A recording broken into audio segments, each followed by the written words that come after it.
Mark Webb's film The Amazing Spider-Man is the best Spider-Man origin film. Now, I don't mean that it's the best Spider-Man film, and I don't necessarily even mean that it's the best Spider-Man film which contains an origin story. You could make a very reasonable argument that Raimi's first Spider-Man film is better in that regard. What I'm getting at though is that it's the only one of these movies which devotes itself entirely to the origin story. From the opening minutes to the film's climax, and even Peter's return to school afterwards, The Amazing Spider-Man dedicates itself to asking just who this hero is, and presents a Peter Parker whose journey to superheroism is something of a long and winding path. Let's swing back to Raimi's Spider-Man 1 for a moment. By the halfway mark of that film, Peter is Spider-Man. I don't just mean the costume, I mean emotionally and philosophically. He's taken Uncle Ben's words to heart and understands the responsibility of the Spider-Man mantle.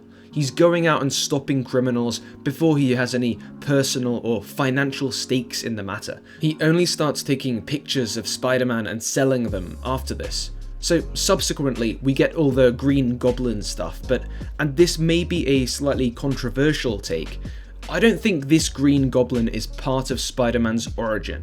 I think when these two first meet, Peter is already fully Spider-Man, and Goblin is just the first serious test of Spider-Man's powers, morals, and strength. This isn't to denigrate that character or that performance. Willem Dafoe is great, obviously, but I don't think that any essential part of the Spider-Man we see in Raimi's next two films is birthed as a direct result of Peter's conflict with the Goblin. Instead, what Peter gets from this conflict is an affirmation. This final leg of the film reinforces his belief in what Ben had told him earlier and the need for Spider-Man. Look, you can disagree with that take if you like, but the part of Spider-Man 1 where Peter's swinging around, stopping crooks out of nothing but the goodness of his own heart is like 55 minutes into the movie. That's 45% of the way through in terms of pure runtime. If we look at the equivalent point in The Amazing Spider-Man, that is 45% of the way through. That puts us just after the scenes where Garfield's Spider-Man has escaped the cops after stopping this car thief, all as part of his quest, his personal vendetta against Uncle Ben's killer. He's still out for revenge, not altruism. This isn't really Spider-Man. He's swinging around, cracking quips, but he's not doing it for Spider-Man reasons. Not yet, at least. So let's go through this film, because if you break it down to a handful of key scenes, it becomes pretty clear how this movie's plot, from beginning to end, is entirely concerned with showcasing the birth of this hero in a unique depth. A major plot thread in this film is the line between revenge and heroism. Indeed, the idea that Spider-Man gets his start taking down criminals for a personal vendetta has rubbed a lot of people the wrong way over the years. But it's supposed to. This is bad, or at least anti-heroic, not Spider-Man. But the film's whole second half is about how Peter stops doing this and abandons grudges and anger to use his power responsibly. But we'll come back to this culmination soon. Let's talk first about how the Amazing Spider-Man sets up Peter's need for revenge. Because as soon as he gets his powers, that's what he does. Take the basketball scene with Flash, for instance. Go ahead, take it.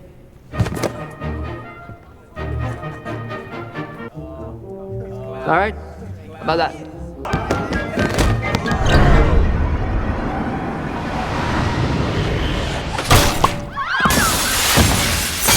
We learn from this that after a lifetime of being picked on, when Peter gets his powers, he reacts as many people would, trying to get even. But this only leads to more problems, as Uncle Ben goes on to make clear. Peter doesn't see this though. With great power comes great payback opportunities. That's all he sees currently. This dovetails nicely into the montage of Peter hunting down criminals after Uncle Ben's death.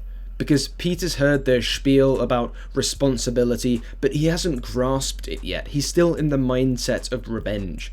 And he sees himself as a hero for using his powers to further this personal mission, which he thinks is noble, because he's catching criminals in the meantime.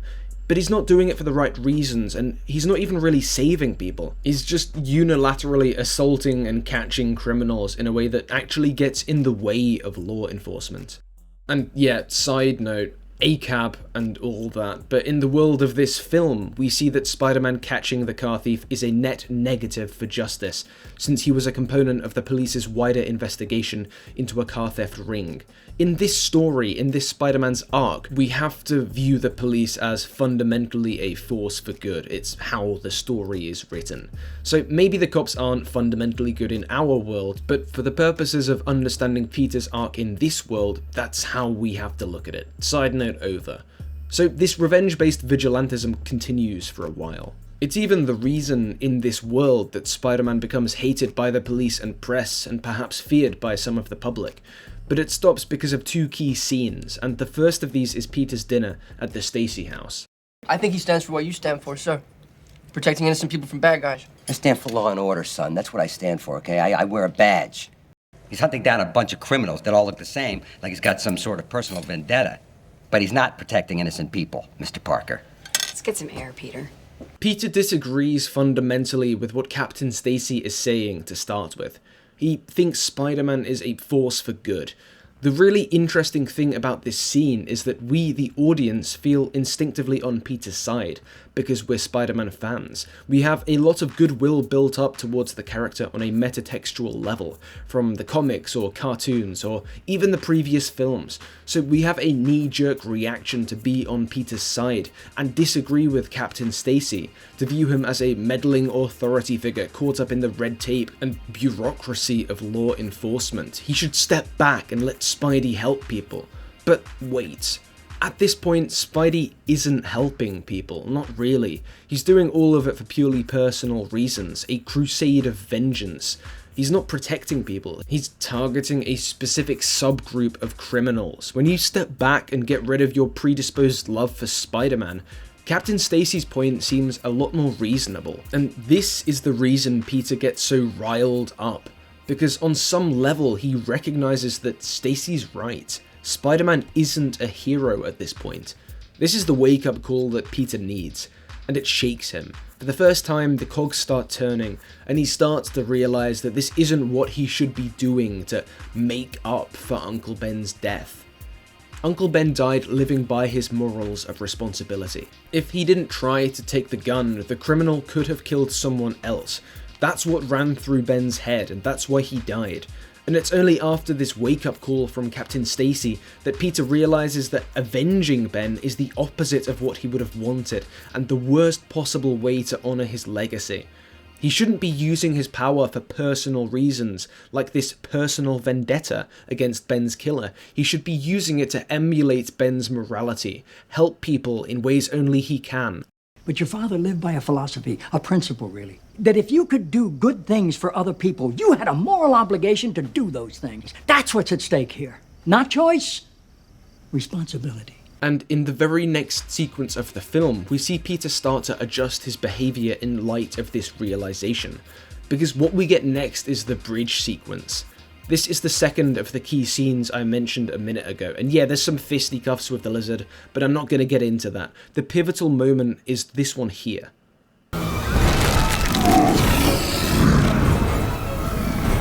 Somebody help! Help me, my kid is trapped! At this point, Spider-Man is pretty suspicious, at the very least, that Lizard is connected to Curt Connors. Shortly after this sequence, he goes asking some pretty pointed questions about the Lizard to Curt, and this is important because for this version of Peter, who's crazy hung up on the mystery of his missing parents, Curt is his link to his father. They were colleagues and friends for years, so in this film, Curt isn't just something of a surrogate father figure to Peter, he's also Peter's only lead in unraveling their disappearance. But on the bridge, Spider-Man lets Lizard go, to help these random people to whom he has no connection. Spider-Man makes the choice to abandon his personal goal because of the responsibility to help people that's been bestowed upon him by his powers. I don't want to go too deep into the car rescue scene because I kind of want to do a video specifically on that in the future, but one of the reasons it's significant to the film at large, and the way it slowly builds Peter from a petulant teenager into one of the greatest heroes of modern pop culture, is that it lets us see the first step Peter takes away from being a guy with a vendetta and super strength towards being a hero. This is the moment that Peter starts to become the real Spider-Man. It's the next key stepping stone in this film's drawn-out Spidey origin narrative. But it's not the end, because making the heroic choice is one thing. By the end of the film, after his race to Oscorp, arrest by Captain Stacy, and pursuit of the Lizard, he also proves himself as a hero in the eyes of Captain Stacy, formerly his harshest and most perceptive critic, and in doing so, he also proves it to himself. The Lizard is Spider-Man's first test, just like Green Goblin was Maguire Spidey's first real test, but the difference is that in Amazing Spider-Man, there's more at stake than the lives of Spider-Man and his love interest and the de-lizardification of New York. The value of the role of Spider-Man itself isn't affirmed until Captain Stacy comes up to the rooftop and gives his life for Peter's. Because if the guy who spent the last hour trying to stop Spider-Man now recognizes that he's become a force for good, that tells us, and Peter, that it's the case. That Peter's acts since that first conversation with Stacy have redeemed his earlier vengeance, and that he's finally become the hero we all know and love. Because there is a line between revenge and heroism, and Peter didn't spot this earlier on in the film, but now he does, and he's crossed back over it. The end of the film is important too, and not just because in having Spider-Man break his promise to Captain Stacy, it sets up the romantic side of Peter's life, which is arguably as important in Spider-Man stories as the web slinging is. No, it's because of what his English teacher says as they walk in the room. I had a professor once who liked to tell his students that there were only 10 different plots in all of fiction. Well, I'm here to tell you he was wrong. There is only one. Who am I? From the perspective of literary criticism, of course, this is utter hogwash. But even though it's nonsense on a broader scale, this is an important moment for understanding the focus of this film. Who is Spider-Man, and who should he be? That's the dilemma we see playing out in Peter's head from the moment he gets his powers and dunks on Flash, to the moment of Captain Stacy's sacrifice. Now, is this the best Spider-Man film? Probably not, because Spider-Verse exists. Is my judgment askew because this is the first Spider-Man film I saw in cinemas?